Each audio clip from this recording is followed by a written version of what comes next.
6. Seasonal stock ব্যবসা। এটাকে মজুতদারি না বলে বুদ্ধিমানী বলাই ভালো। গ্রামের কৃষকরা যখন ফসল তোলে তখন দাম থাকে মাটির দরে। যেমন আলু তোলার সময় দাম থাকে 10 টাকা, আর 3 মাস পরেই সেটা হয়ে যায় 50 টাকা। আপনার কাজ হলো সিজনের সময় আলু, পেঁয়াজ, রসুন বা ধান কিনে স্টক করা। তারপর যখন দাম বাড়বে তখন বাজারে ছাড়া। এর জন্য কোনো রকেট সায়েন্স জানার দরকার নেই, শুধু একটু ধৈর্য আর অল্প কিছু পুঁজি থাকলেই চলে। তবে সাবধান, বেশি লোভ করতে গিয়ে আবার পচা আলু জমিয়ে রাখবেন না যেন। 7. মোবাইলের ডাক্তার।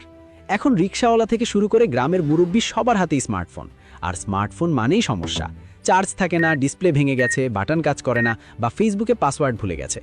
আপনি যদি মোবাইল রিপেয়ারিংয়ের একটা ছোট কোর্স করে নেন, যা ইউটিউব দেখেই শেখা সম্ভব, তাহলে গ্রামে বসে আপনিই হবেন টেক গুরু। একটা চার্জিং পোর্ট ঠিক করতে 10 টাকা খরচ, বিল নেবেন 200 টাকা, সফটওয়্যার মেরে দেবেন 300 টাকা। গ্রামের মোড়ে একটা ছোট টেবিল আর চেয়ার নিয়েই এই ব্যবসা শুরু করা যায়। সাথে মেমোরি লোড, গান লোড আর মোবাইল রিচার্জ তো বোনাস হিসেবেই থাকছে।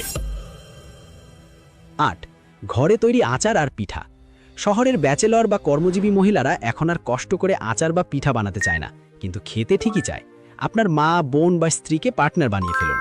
গ্রামের খাঁটি সরিষার তেল আর মশলা দিয়ে তৈরি জলপাই, আম বা রসুনের আচার বানিয়ে কাচের বয়ামে ভরুন। বিশ্বাস করুন, মায়ের হাতের স্বাদ। এই ট্যাগলাইন লাগিয়ে বিক্রি করলে মানুষ হুমড়ি খেয়ে পড়বে। শীতকালে ভাপা পিঠা, পুলি পিঠা বানিয়ে হোম ডেলিভারি দিতে পারেন।